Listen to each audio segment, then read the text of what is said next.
Okay, on va rapidement prendre le témoignage du frère Olinganga Christian. Si tu suis ton nom, viens. Olinganga Christian. Il dit, je viens dire merci au Seigneur Jésus-Christ pour sa puissance manifestée dans ma vie. En effet, au mois de décembre 2023, je me suis rendu au deuil d'un ami. Pendant que j'y étais, une dame m'a abordé et m'a demandé de l'accompagner afin de lui montrer les toilettes. Chemin faisant, cette dame a commencé à me toucher le dos et le reste du corps en déclarant qu'elle allait me faire plein de cadeaux. J'ai réussi à lui échapper et je suis rentré à la maison. De retour à la maison, quelque chose d'étrange s'est produit. J'ai commencé à ressentir des douleurs atroces au dos. Plus le temps passait, plus les douleurs s'intensifiaient au point où j'avais l'impression qu'on m'enfonçait un couteau dans le dos. J'ai appliqué plusieurs baumes anti-inflammatoires et j'ai bu des médicaments achetés à la pharmacie, mais en vain. Je me suis également rendu dans un centre de massage où j'ai reçu des soins qui ne m'ont pas soulagé. C'est alors que le 31 décembre 2023, à la nuit de la traversée, un membre de ma famille m'a parlé de cette église et il m'a instamment invité de prendre part au programme de la nuit. J'ai honoré son invitation et j'ai reçu ma bouteille d'huile d'onction des moissons abondantes. Dis à ton voisin, voici ça. Pendant le premier culte, on avait le cas d'un enfant raide mort. Et je leur ai dit, nous voulons, les voisins et les autres étaient là, nous voulons les images parce qu'apparemment certains auraient filmé. Amen. Ils ont dit Amen. Amen. Je crois que tu pensais que c'est la blague ici, c'est pas la blague.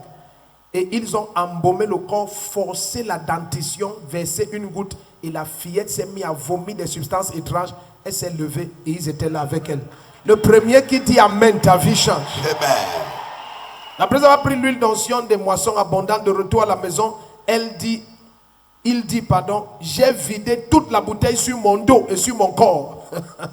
Et il dit, quelques minutes seulement après avoir embaumé mon corps, toutes les douleurs ont disparu. Amen. Je me suis senti complètement libéré. Amen. Ce qui était comme un poignard dans mon dos est parti instantanément. Amen. Je suis libre en pleine forme. Voilà pourquoi je reviens dans cette église ce matin. Rendre gloire à Jésus. Lève-toi, dis gloire à Jésus-Christ. Donc, tu as senti comme si on t'a mis le couteau au dos. Oui, papa. Et tu t'es embaumé avec l'huile. Oui, papa. C'est comme ça que la douleur est partie. Parce que j'avais la pour lui là, j'ai donné à ma petite amie, elle m'a dit que non, elle n'est pas. Tu as donné à qui? J'ai donné à ma petite amie, elle m'a dit qu'elle ne peut pas m'appliquer lui là. Tu as donné à qui? Je n'ai pas bien compris. À ma petite amie. Pourquoi quand tu dis ça, tu ris comme si on t'a escroqué comme ça? Je dis encore, tu as donné à qui? J'ai donné ça à ma petite amie. Je cherche quel pied je tacle. Je tacle celui-ci, je tacle l'autre. Tu as quel âge? J'ai 21 ans. Tu as 21 ans. Donc tu sens que tu es grand. Tu peux dire être député. Donc tu as donné à la jeune fille que tu as trompée là. Oui, papa. Elle est là. Elle n'est pas là, elle m'a dit qu'elle ne veut pas venir. Elle ne veut pas venir à l'église. Elle ne veut pas venir à l'église. Évidemment, ce que vous faites ne permet pas qu'on vienne à l'église. Les œuvres des ténèbres.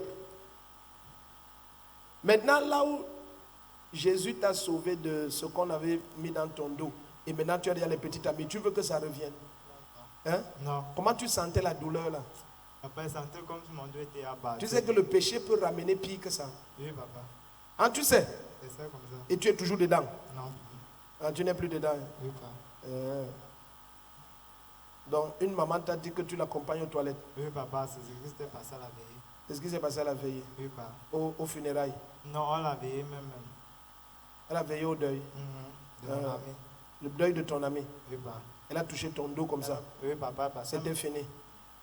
Quand elle a commencé à toucher mon dos, elle a ressenti la douleur à la maison. Et je n'avais pas dit à ma maman, j'avais plutôt dit à ma grande sœur. Ok. Elle t'aime beaucoup, hein? D'accord. Donc la fille là que tu trompes, vous habitez ensemble? Non, papa, nous ne sommes pas encore ensemble. Vous n'êtes pas encore? Tu as les projets? Ma part d'enfant, c'est... Tu es béni, hein? La grâce est sur toi. Donc maintenant, tu dois recevoir Jésus comme Seigneur et Sauveur. C'est ça le plus important. Il t'a déjà prouvé qu'il t'aime en enlevant le couteau là, ou le machin qu'on a mis là. Amen. Maintenant, serre-le. Tu comprends? Il va t'amener loin. Tu es béni. Acclame le Seigneur.